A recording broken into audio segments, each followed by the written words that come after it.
Assalomu alaykum aziz qadrli obunachilarim. Mana bugun sizlar bilan birgalikda juda ham ajoyib uyimizning ko'rki bo'lgan epiperium gulini o'tkarmoqchiman. Sal kattaroq idishga. Demak, mana gulimizni ko'rib turganlaringizdek gulimiz sog'lom. Mana endi o'tkarmoqchiman.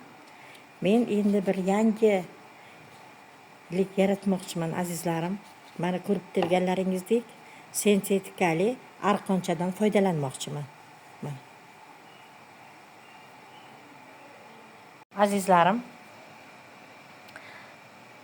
epiperium gulini ekish uchun bizga kerak bo'ladi. Demak, mana bu perlit, vermikulit, sholi po'slog'i, turpoq, o'zimizning oddiy agro turpog'i, hamda biogumuz kerak bo'ladi. Penoplast kerak bo'ladi. Mana ko'rib turganlaringizdek hammasini aralashtirib, mana bularni maydalab, aralashtirib bir idishimizga solamiz.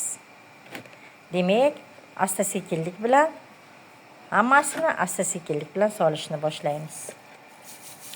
Demak, vermikulit bilan perlitni solishni boshladim.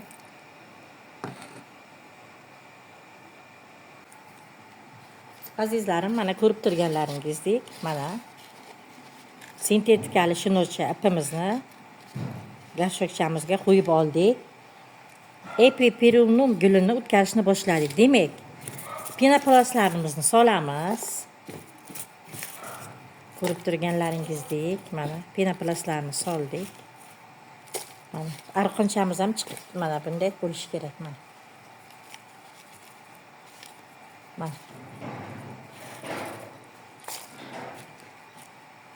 Mana endi mana ko'rib soldik.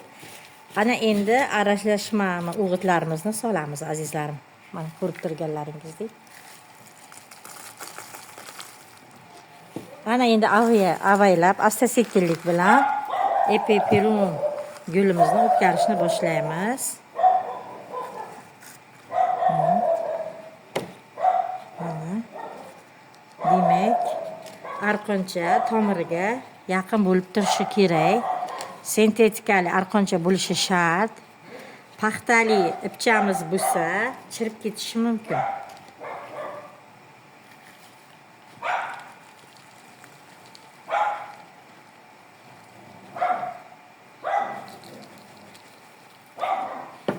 Mana ko'rib turganlaringizdek, mana shunday mana gulimiz ekilyapti.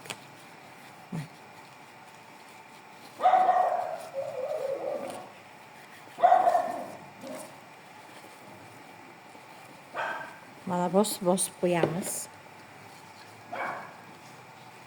Mana shunday holatda bo'ldi. Mana ko'rib turganlaringiz ipchamiz mana osilib turadi.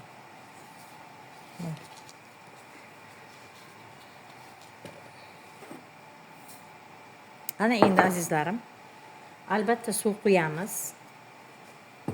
Ekkanimizdan keyin suv qo'yishimiz shart. Suv qo'yishimiz shart. Arqonchaning nima foyda tomonlari bor? Demak, gullarimizga gulning tagidan qo'ymaymiz-da. Mana bunday qo'ymaymiz-da, keyingi safarlarda albatta tarelkachasiga suv solamiz. Mana bunday ko'rganlaringizdek, arqoncha kerakli suvni shimib oladi. Arqonchamiz kerakli suvni shimib oladi. Mana tarelkachamizga suv soldik. Mana ko'rib turganlaringizdek, mana shunday holatda bo'ladi. Mana shunday holatda bo'ladi. Azizlarim, g'oyibona ko'rishguncha deb qolaman. Sog' bo'lasizlar.